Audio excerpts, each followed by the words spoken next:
Good morning. We're here with Lee Hood, the president of the Institute for Systems Biology. Dr. Hood, I was wondering if I could ask you, how did you coin the term P4 medicine? Where does that come from?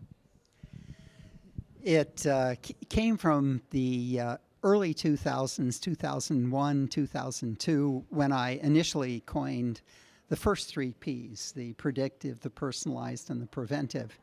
And then it was later talking with Larry Page of Google that he said, well, you ought to have something in this that describes the fact that the community is going to have to be persuaded of it. And that's when the fourth P, P4 medicine came. And that was 2003, something like that.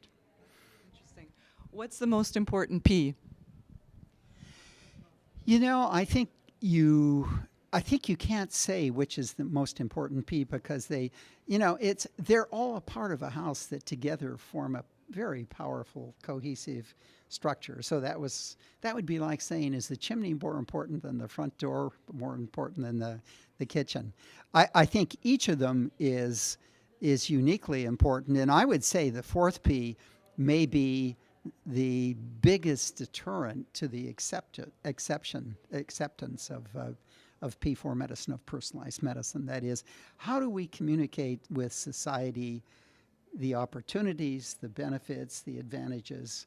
How do we persuade the payer providers? How do we deal with those who make policy about healthcare? How do we deal with the FDA and those that regulate the very many new approaches we're going to have to medicine? Those are going to be enormous challenges. Thank you very much.